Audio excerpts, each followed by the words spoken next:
السلام عليكم ورحمة الله وبركاته. أهلا ومرحبا بكم وحلقة جديدة من جوه جول مع يحيى. امبارح كان في مباراة مهمة جدا جدا في الدوري الأسباني، وهي مباراة مهمة مش للدوري الأسباني بس، لا ده مباراة مهمة جدا لعشاق وجماهير الكورة في العالم كله.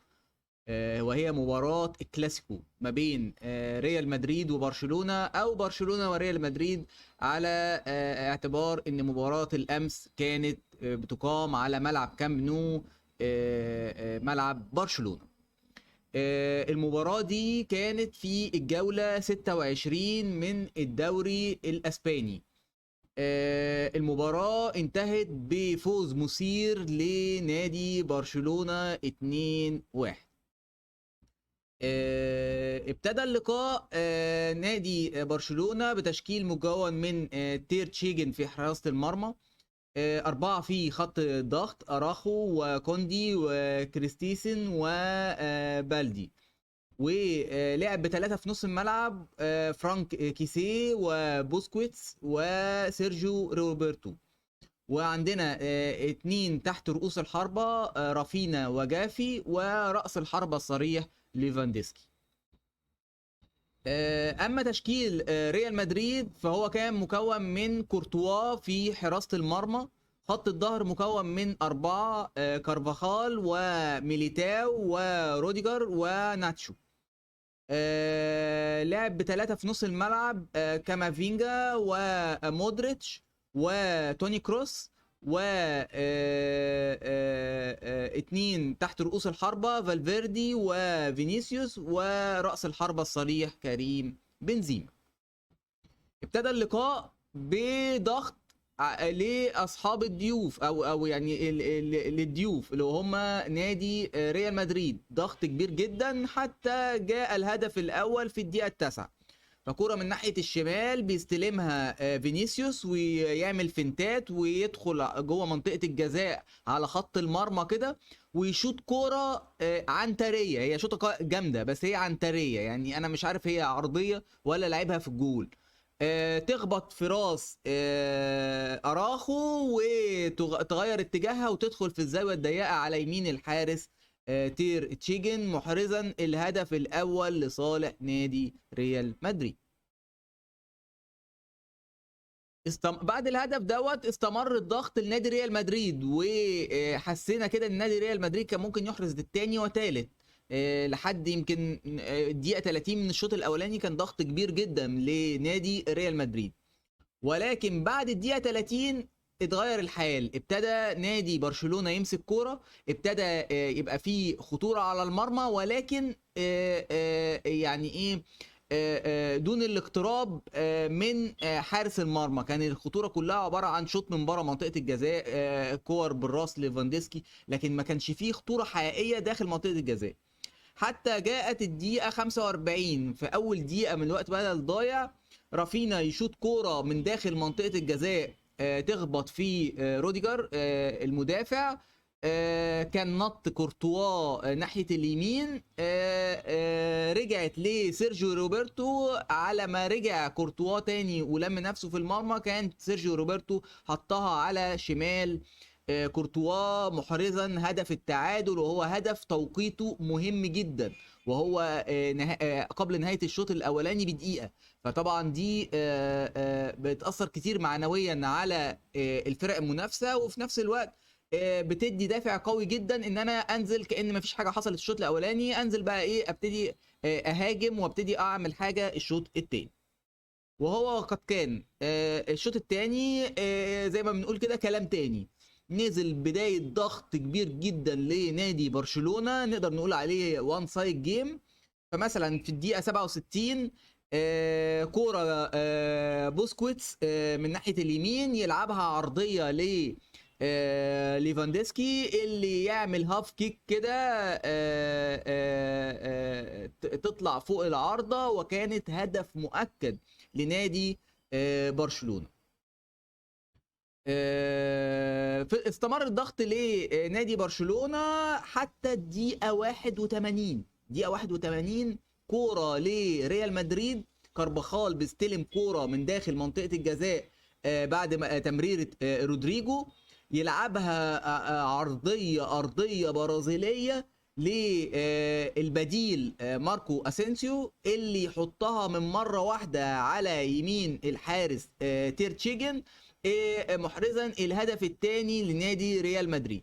ولكن الحكم رجع للفار، والفار قرر ان الكوره تسلل. هل الكوره فعلا كانت تسلل؟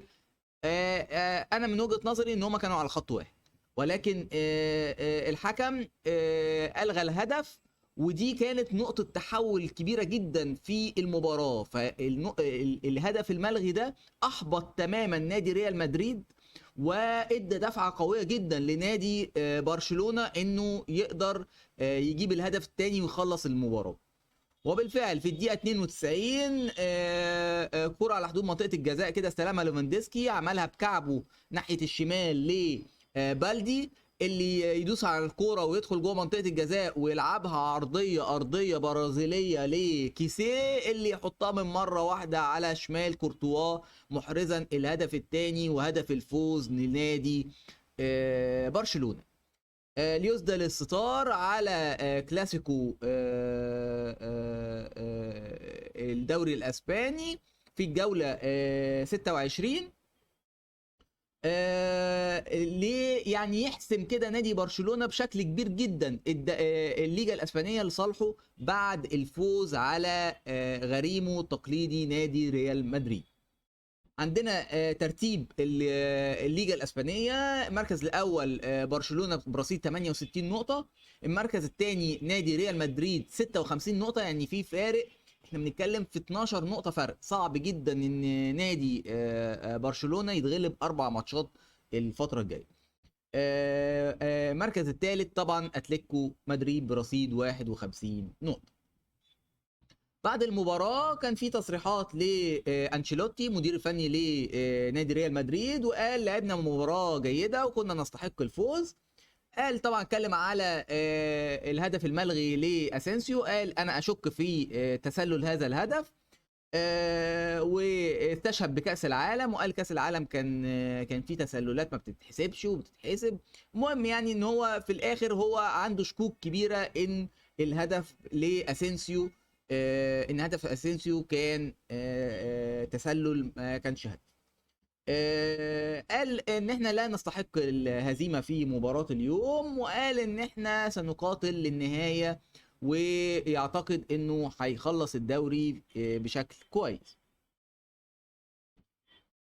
على الجهه الاخرى تشافي قال احنا بيهنوه، قال لا احنا بنرفض التهنئه، احنا مش لسه الدوري ما خلصش، ولسه في طالما في مباريات وفي نقاط، وطالما الفرق ما خلصش لصالحنا في مباريات والنقاط، يبقى اذا الدوري لسه في الملعب، ورفض التهنئه.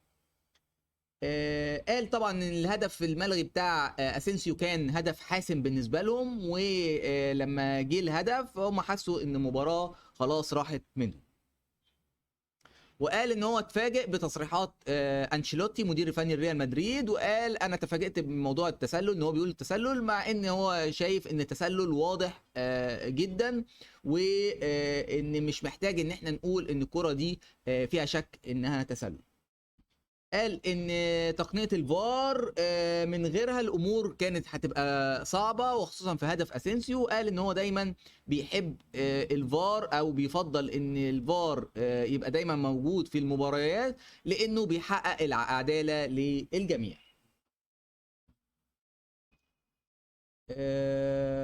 نتنقل الى موضوع اخر، وهو كأس الكونفدرالية. كان في مباراتين امبارح في مجموعة نادي بيراميدز وفيوتشر، وهي المباراة الأولى كانت ما بين فيوتشر واسكو ديكارا، اللي انتهت بفوز كبير لفيوتشر في القاهرة بنتيجة 3-0. والمباراة الأخرى كانت ما بين الجيش الملكي المغربي ونادي بيراميدز، وانتهت بفوز قاتل للجيش الملكي المغربي بهدف لا شيء في نهاية المباراة. بعد نتيجة المباراتين كده الجيش الملكي رسميا يتأهل إلى دور الثمانية،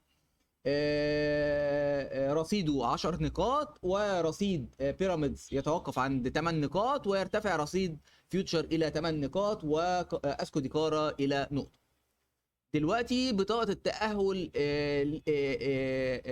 للمركز الثاني، او طبعا الاول، لان طبعا ما نعرفش الجيش الملكي هيعمل ايه مع اسكو ديكارا، على الرغم ان الماتش هيبقى سهل طبعا، وهيقدروا ان هم يفوزوا عليه، وهيوصلوا للنقطة 13 وهيطلع اول مجموعة. ولكن احنا بنتكلم مين البطاقة الاخرى بجانب الجيش الملكي اللي هتتأهل؟ احدى الفرقتين، يا فيوتشر يا بيراميدز.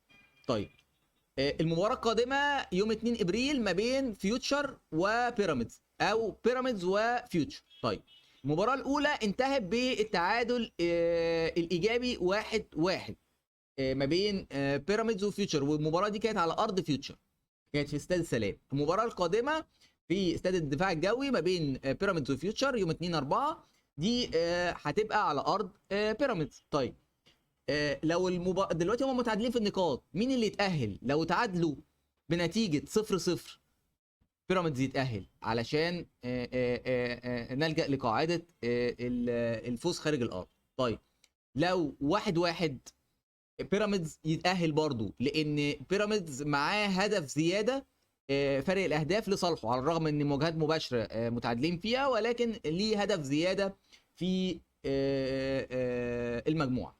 طيب لو اتعادلوا 2-2 فيوتشر يتأهل، لان كده يبقى احرز هدفين، اللي هي نلجأ لقاعدة الاهداف خارج الارض. طبعا 3-3 4-4 كل ده في صالح نادي فيوتشر. عندنا اخبار نادي الزمالك النهارده. عندنا في اتجاه كبير جدا لاقاله مستر فريرا بعد الخروج من دوري ابطال افريقيا بعد الهزيمه من نادي شباب بلوزداد الجزائري. في تصريحات طبعا لكابتن فاروق جعفر طلع بيها امبارح في برنامج بوكس تو بوكس، وقال في 4 لاعبين لا يريدون اللعب تحت ضغط، هم عمر جابر وعبد الله جمعه ومصطفى الزناري ومحمد عبد الشافي.